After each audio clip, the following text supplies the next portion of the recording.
আসলে আমার এই পর্যন্ত হোস্টের সাথে কোনো দেখা ওইভাবে হয় নাই। আফ্রিদির সাথেও আমার মানে খালি হাই হ্যালো হয়েছে, আর কোনো কথা হয় নাই। সো এইটাই বাস্তব। আর আমি আসলে মনে করি না যে একটা হোস্ট কোনো প্লেয়ারকে চাঙ্গা করে, সো এই কারণে। না না না না না না পরিবারের কারণে না। আমার শুরুতে আমি আসলে শুরুতে হচ্ছিল না, পরে আমি নিজে একটু ঘাবড়ে গেছিলাম। পরে কোচ আমার সাথে খুব পজিটিভিটি একটা মিটিং করে, সো আমার উপর বিশ্বাস রাখে, সাথে নাসু ভাই। সো বলে যে যত ম্যাচ খেলবা তোমার রিদমটা তত আসবে। সো ওইটা নিয়ে আমি প্র্যাকটিসে কাজ করতেছিলাম, বেশি বেশি করে নতুন বলে বোলিং করতেছিলাম। সো আলহামদুলিল্লাহ আবার ব্যাক চলে আসছে। ওইটা আসলে হচ্ছিল না কি কারণে? ওইটা তো আপনার মানে একটা স্ট্রেংথের জায়গা, মানে পরে কি মানে ইয়া করে দেখছেন যে আসলে কেন হচ্ছিল? আসলে ইনজুরির পর থেকে এফোর্টটা একটু কম হচ্ছিল, যার কারণে বা একটু বডিটা আগে ফল হয়ে যাচ্ছিলো। সো এইটাই আমরা প্র্যাকটিসে করতেছিলাম তার জন্য।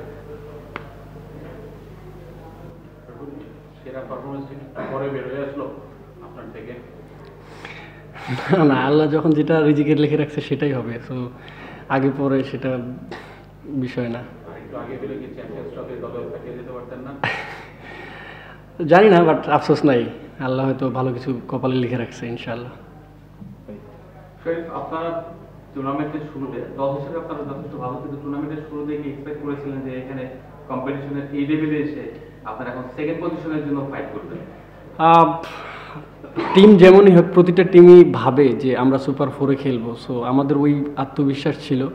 সো আমরা আলহামদুলিল্লাহ সবাই ভালো খেলতেছে। একদিন হয়তো ব্যাটসম্যানরা বেশি ভালো খেলতেছে, একদিন হয়তো বোলাররা কিছু তাড়াতাড়ি অল আউট করে দিচ্ছে। সো এটা ভালো দিক। সো ইনশাল্লাহ আমার মনে হয় যে আমরা এইভাবে খেলতে থাকলে হয়তো নম্বর দিয়ে যেতে পারবো।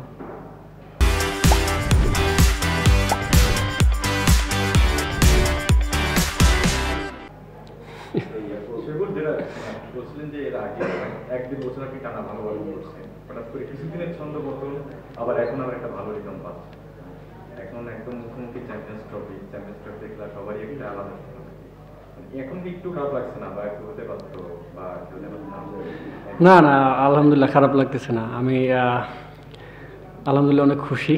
সো আল্লাহ যেটা কপালে রাখছে সেটাই হবে, আল্লাহর উপরে অনেক ভরসা আছে। সো হ্যাপি আছি। না না, প্রথমে খারাপ খেলছে, এখন ভালো খেলতেছে, এই জন্য খুশি।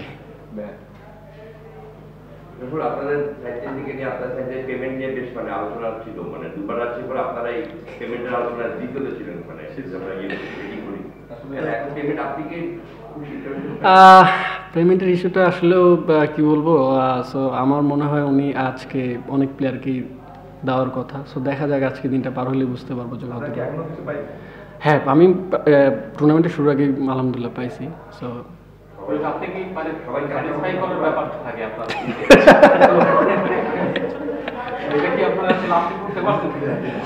না, আমার সাথে ওরকম কথা হয় নাই।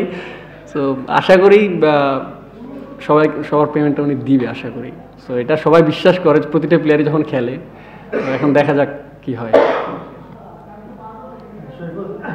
এক দেড় বছর আগেও আপনি আপনার ক্যারিয়ারের পিক টাইমে ছিলেন আর কি, তখন যেটা হাই সেটাও দেখছেন, এখন আবার মানে আপনার মাঝখানে একটা ইনজুরি ছিল, এখন আবার লোটা দেখছেন। এই দুইটা টাইমে আপনি নিজেকে মেন্টালি কিভাবে বুঝেন, মানে যখন ভালো অবস্থায় ছিলেন আর এখন? আমি অবশ্যই সবসময় একটা চিন্তা করি, প্রতিটা মানুষের জীবনে ভালো এবং খারাপ সময় আছে, মানে আসবেই। সো আমি দুইটা সময় এনজয় করতে চাই। সো আল্লাহর রহমতে হয়তো খারাপ সময় আসছে, ওখানে ভেঙে পড়লে আরও খারাপ সময় বেশি আসবে। সো আমি চেষ্টা করি সবসময় যেটা আসবে সেটাই মেনে নিতে চাই। আপনার চারটা, খালেদের চারটা, আমরা মনে করছিলাম যে কার ফাইবারটা আপনারা খালেদের মধ্যে কোনো কথা ছিল না, খালেদ একটা অনেক হ্যাট্রিক ছিল সেই থেকে, আপনাদের দুজনের মধ্যে কোনো কথা ছিল না এই বিষয়ে? আমি খালেদ ভাইকে বলছিলাম, ভাই হ্যাট্রিক চান্স এবং 5টা চান্স, আপনি একটা স্লিপ নেন। সো যদি একটা ইজ হয় তো আমি চাই আপনি 5টা নেন, আবার টুর্নামেন্টের এই বছরের প্রথম হ্যাট্রিকটা হোক আপনার। তখন উনি বলছিল ঠিক আছে।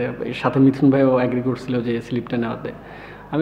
আমার থেকে মনে হয় যে খালেদ ভাই যদি ওই ওভারে খেলাটা শেষ করতে তো আলহামদুলিল্লাহ খুব ভালো হতো, কারণ উনি টুর্নামেন্টের পুরো টুর্নামেন্টটা খুব ভালো বোলিং করতেছে। সো এই কারণেই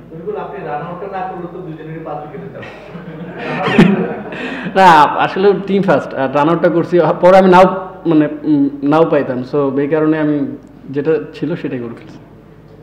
সামনে তো প্লে অফ ম্যাচ, আপনি ভালো করছেন, খালেদও ভালো শেপে আছে, তারপর আলিফও ভালো বোলিং করছে। এই ইউনিটটা আসলে প্লে অফে কতটা থ্রেট হতে পারে, বা আপনার টিমের বোলিংটাকে স্পেশালি যদি মূল্যায়ন করেন কেমন হবে? আলহামদুলিল্লাহ আমাদের টিমে বোলিং ব্যাটিং দুইটাই খুব ভালো। সো আমাদের যেদিন আমাদের ব্যাটিংটা খুব ভালো খেলে সেদিন বোলাররাও মোটামুটি আলহামদুলিল্লাহ ম্যাচ উইনিং বোলিং করে। যেদিন আমাদের বোলিংরা ম্যাচ উইনিং বোলিং করে, ব্যাটিংরা চেষ্টা করে শেষ করার। সো আমরা আলহামদুলিল্লাহ একটা ব্যালেন্স টিম বলা যায়। শরীফুল, আপনাদের কিন্তু মেন্টর ছিলেন আপনি নাই এখন, আপনি তাদেরকে মিস করতেছেন কিনা? আরেকজন আপনাদের হোস্ট আছে, সবাই নানাভাবে আপনাদেরকে প্রাণবন্ত রাখে, এটা কি আপনাদেরকে বাড়তি মোটিভেট করে? আসলে আমার এই পর্যন্ত হোস্টের সাথে কোনো দেখা ওইভাবে হয় নাই। আফ্রিদির সাথেও আমার মানে খালি হাই হ্যালো হয়েছে, আর কোনো কথা হয় নাই। সো এইটাই বাস্তব। আর আমি আসলে মনে করি না যে একটা হোস্ট কোনো প্লেয়ারকে চাঙ্গা করে। সো এই কারণে না না না পরিবারের কারণে নাকি যে না না না পরিবারের কারণে না আমার। Thank you so much.